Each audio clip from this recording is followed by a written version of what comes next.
أعوذ بعزة الله وسلطانه وبعز جلال الله وقدرته من إبليس وشياطينه ومردته وأعوانه وجميع الإنس والجن وشرورهم. أعوذ بالله. بسم الله بابنا تبارك هيطاننا يا سيس كفنا كاهي يا عيسى كفايتنا حامم عيسى قف حمايتنا فسيكفيك الله وهو السميع العليم. آمين. مكي الله يا طيب الأسماء يا من هو الله ويا من لا الله أبا الله kíra rẹ̀ mo fi kí láyé ara rẹ̀. Allah. Ọba mi ọba tí ò papòdà ọba tí ò ní ṣorúkọ jẹ́. Jalla. Ọba àná ọba èní. Allah. Ọba tó tẹ́ sánmọ̀ tó funfun ní tó tẹ́lẹ̀ ẹlẹ́ pẹrẹsẹ tó tẹ́ bí ẹni. Jalla jalaluhu. Àtẹ̀mí àtẹ̀yìn àrópin rẹ̀. Allah. Mo fi kíkí Ọlọ́run mo fi kí Adéwálé wa Ànábì wa Muhammad. Sallallahu alayhi wa sallam. Ẹ bá mi yìn lẹ́ẹ̀kan sí i. Sallallahu alayhi wa sallam. Olùtọ́wasọ́nà olùfọ̀nàmọ̀ wá. Sallallahu alayhi Ìkí wa sallam.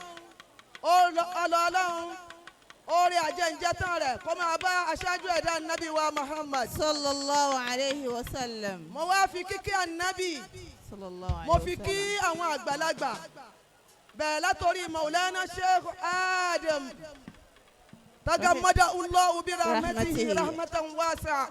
Amina. Mo fi Ọlọ́run ọba fànábì kí bàbá náà Sallallahu alayhi wa sallam. pẹ̀lú iṣẹ́ ńláńlá iṣẹ́ ribiribi tí bàbá náà ṣe. Mo fi Ọlọ́run ọba kó bá wa ṣàlékún ìkẹ́ Amina. àlékún ìgẹ̀ Amin. àlékún dáadáa Ọlọ́run bá wa ṣe fún wọn nínú sàárè. Amina. Bàbá wa Sheikh Al-Adabi Kamaluddin Ọlọ́run ọba kó bá wa ṣàánú wọn. Bàbá wa Yusuf Lágbàjì Ọlọ́run kó bá wa kẹ́ wọn. Amin. Wá wọlé àwọn bàbá mẹ́tẹ̀ẹ̀ta yìí gbogbo ẹ̀yin tí Ọlọ́run ọba mi tó fi ọ̀rọ̀ ọ̀lọ̀ tó pè sínú ayé tẹ́ ń jẹ́ yín ulama fìlà àrùdì. Mo fi ń tọ́lọ́run ọba mi fi kí gbogbo yín mo fi kí yín pé bismillahir rahmanir rahim. Qulil hamdulillah wa salamun ala ibadihi alladhina istafa. Allahu khayrun amma yushrikun. Sadaqallahul azim. Gbogbo ń tọ́lọ́run ọba gbà lérò tó fi wí bẹ́ẹ̀ Ọlọ́run má ṣàbá wa jẹ́ ó máa hàn nínú ìgbésí ayé yín. Gẹ́gẹ́ bí ibi tá à ń lọ tí ó jìnnà bàbá wa Alobagawi nǹkan kan ní mo kí gbogbo ẹ̀yin àfáà mi pátápátá tí n bá ní kí n máa kọjú sí yín láti kí yín máa da àwọn ẹni yìí láàmú ṣùgbọ́n bó ṣe wà yìí ẹ dákun ẹ má ṣe àyọ̀ǹda mi ntí wọ́n ní kí n wá sọ́ọ̀sì kò yé mi àmọ́ níwọ̀nba nǹkan kékeré tí mo lérò wípé mo lè tanná rẹ̀ látara àwọn ọ̀rọ̀ tẹ́yìn náà ti ń sọ gbogbo ẹ̀yin àfáà wa. Òun náà ni bí Ọlọ́run bá ṣe èèyàn bọ́lọ́run ti ṣe yín yìí pàápàá jùlọ gbogbo ẹ̀yin àfáà wa gbogbo ẹ̀yin bàbá wa bọ́lọ́run ti ṣe yín yìí ká padà sí ibo ni Ọlọ́run ti bẹ̀rẹ̀ tó fi dèní ibo lọ́lọ́run ti bẹ̀rẹ̀ lánàá gbogbo ẹ̀yin ìyá wa mo kọjú sí yín. Ibi tí Ọlọ́run ti bẹ̀rẹ̀ òun náà ni lọ́dọ̀ wa àdìsí Ànábì wa Muhammad. Sallallahu alayhi wa sallam. Ẹ má bínú ẹ̀yin cameraman wa ẹ dákun torí Ọlọ́run. Àdìsí Ànábì wa Muhammad. Sallallahu alayhi wa sallam. Òun ló fi ń yé wa ló fi ń mọ̀ wá wípé a kì í ju steering mọ́ Ọlọ́run lọ́wọ́. Mo kí gbogbo ẹ̀yin sayyidatu mi akramakumullah. Mo fi gbogbo ọgbà lọ́rùn mo fi kí yín nínú ọgbà wa Markaz Ọlọ́run ṣàbá mi ṣàlékún dáadáa yín. Àmín. Wọ́n jẹ́ kó yé wa wípé gbogbo àwa ẹ̀yin tẹ́ ẹ jẹ́ ìyá wa wọ́n ní ká má ṣe ju steering mọ́ lọ́wọ́n ọba tó ní wa lọ́wọ́ títa àwọn àfáà wa ó tó kọ́ wa ó tó fi yé wa wípé lánàá lẹ́ni tí máa palẹ̀ mọ́ àná la ti palẹ̀ mọ́ ẹ̀ní gbogbo bẹ́ẹ̀ ni ó bá ti rí àná ni ànábì wa jẹ́ kó yé wa wípé ọlọ́run ọba mi sọ àdìsí kùdìsí ni kí ló àdìsí wí kí ọlọ́run ọba mi wí fún ànábì ó sọ wípé ana urid ana uridu ẹ̀yin bàbá wa Ashehul Bagawi adamallahu hayata kì í shaykh ṣẹ̀yìn wàláì kì í ṣẹ̀yìn fúnra rẹ̀ ọlọ́run ló sọ bẹ́ẹ̀ fún ànábì Muhammad sallallahu alayhi wa ó ní sallam ana urid ó ní èmi fẹ́ ana uridu láti pé kẹ́ ẹ rí báyìí wa anta turid wa anta turid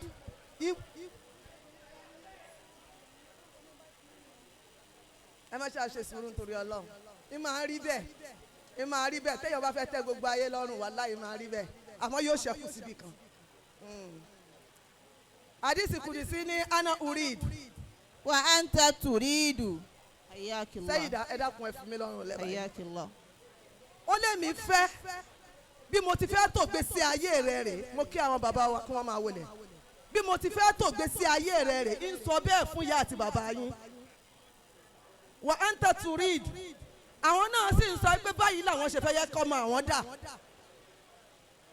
ọba mi wá sọ wípé fa fa'insalamtani ní fíìmà urid tó o bá lè ju sẹ́rìn ọ̀rọ̀ ìgbésí ayé bó o ti fẹ́ lò àbí báwọn ọmọ rẹ ti fẹ́ dà tó o bá lè sọ ọ́ lẹ́fẹ̀ẹ́ mi ọlọ́run kàfáìtù màá tó ẹ ní títò tánú gẹ́gẹ́ bọ́lọ́run ti fi yín tó àwọn òbí yín ní títò tánú. Allahu akbar ọba mi wá ní àyínlám tẹ̀sílímù fíìmà urid tó o bá sọ ọ́ lẹ̀ fún mi tó ló máa dùn mọ́ mi lọ́wọ́ àti at'abka ìmà fi ọ́ ṣe wàhálà o at'abka ìmà dààmú rẹ o at'abuka gbogbo tó o lérò yìí pé o fẹ́ ṣe tó o fẹ́ dà mo fẹ́ kọ́ ọmọ mi dà báyìí mo ṣe fẹ́ kọ́ ọmọ mi jẹ́ ṣé wọ́n ló ń pín ni ṣé àwọn ìyá yín ni wọ́n sọ ọ́ dà báyìí ni àbáwọn bàbá yín ni wọ́n là á lẹ̀ pé báyìí ọlọ́run lọ́mọ yìí gbọ́dọ̀ jẹ́ wọ́n wí ni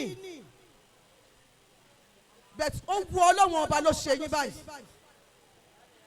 ó ní wala yakunu ma turidu illa ma uridu bẹ́ẹ̀ dà ti wò ó lè dààmú tó bó ti wò ó lè dààmú tó bó ti wò ó lè dùn tó kò ní í jẹ́ bẹ́ẹ̀ o àfi tọ́ba mi bá wí. Allahu akbaru wàlídàálì gbogbo ẹ̀yin bàbá wa tẹ́ wà ń kalẹ̀ mo fi ọlọ́run ọba kí yín mo fi ànábì Muhammad kí yín sallallahu alayhi wa sallam gbogbo ẹ̀yin ìyá wa mo kí yín ọba tó ń kíyàn yóò bá wa kí yín bá ní ikhwati. bani ikhwati aslihu dinana. tó bá rí bẹ́ẹ̀ gbogbo ẹ̀yin bàbá wa inú ilé ayé tí bani mo wò ikhwati aslihu dinana. mo wò ó wípé a lọ sókun jò ní a lọ sí bíìchì ń jò ní Allah. mo wá débẹ̀ mo wá wípé bókun ti ń ru ó tún lásìkò ìgbà kan tó tún sinmi Allahu akbar. tó bá sinmi àṣáájú tó fi sinmi ni Allah. ó ní àṣẹ kan tó fẹ́ jáde ń bẹ̀ Allah tó bá tún yá akbar. tuntun gbéra definitely check and balance nílé ayé wa Allahu akbaru. bá ní ikhwati aslihu dinana. adákùnbẹ̀ ti kò tó yìí ó láwọn ambassador ọlọ́run lẹ́jẹ̀ gbogbo ẹ̀yin ìyá wa ìránṣẹ́ ọlọ́run ni gbogbo wa jẹ́ aslihu dinana. bí ilé ayé ti ń lọ yẹ dákun àwa náà ní contribution tá a fẹ́ contribute sí láti lè fi bá ẹ̀sìn dárò. wakunu aslihu laha. dinana ẹ dákun ẹ jẹ́ ká wá bò ó ní ó ṣe dáa wakunu laha laha. nadiratan nadiratan badwatan. ikhwatan ikhwatan. jọ jẹ́ ọmọ ìyá àtútù ojú fúnra wa ẹ dákun ẹ má jẹ́ abára wa jà.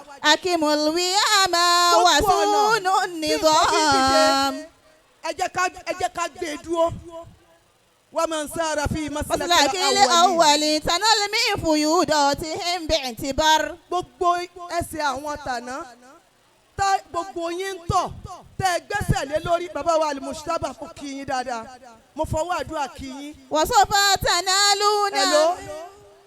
gbogbo ọ̀nà táwọn bàbá tàná tí wọ́n tọ̀ tí wọ́n làálẹ̀ tó ní kálukú ń tọ̀ ẹ̀rí bẹ́ẹ̀ tí ń tọ́ ẹ̀rí bí tí ń rí. تنلمي tanọ́límì fún yúdọ̀ tí ń bí باعتبار. tìbár.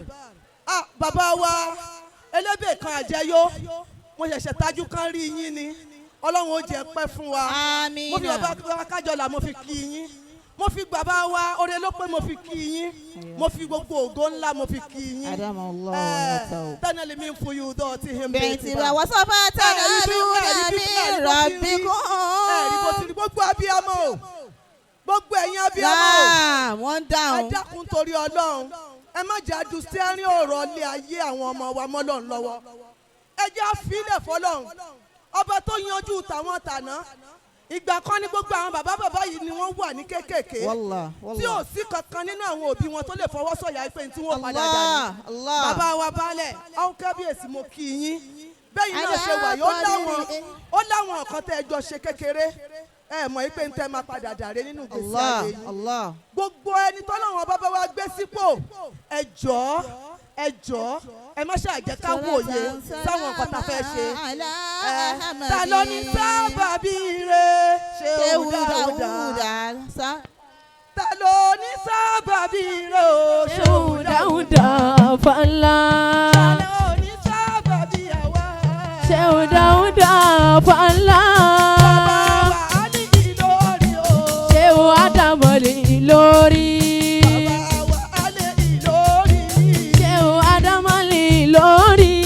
Àlìbájáwí làbá wa. Ṣéhù Dáúdà fàlà. Àlìbájáwí làbá wa o, kọ́lọ́run má pa àbá wa. Àlìbájáwí Ìlà fáwa kọ́lọ́hún má pa àbá wa.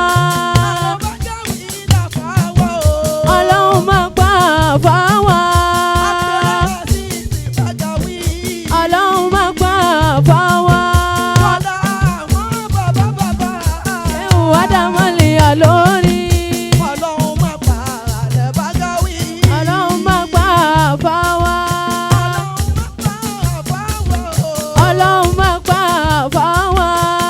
اللهم صل وسلم على نور الانوار سيدنا محمد صلى الله عليه وسلم. عدد ما احاط به علمك واحصاء كتابك وشهدت به ملائكتك صلاة دائمة تدوم بدوام ملك الله بالصلاة على سيدنا محمد صلى الله عليه وسلم ننتسب إلى جنابك فلا تبعدنا وببابك نكف فلا تطردنا Ọlọ́run bá وإياك akọlẹ̀ kó نستعين dákun فلا mọ́ṣáláì ṣí fún wa. تخيبنا وسبحان ربك رب العزة عما يصفون وسلام على المرسلين والحمد لله رب العالمين.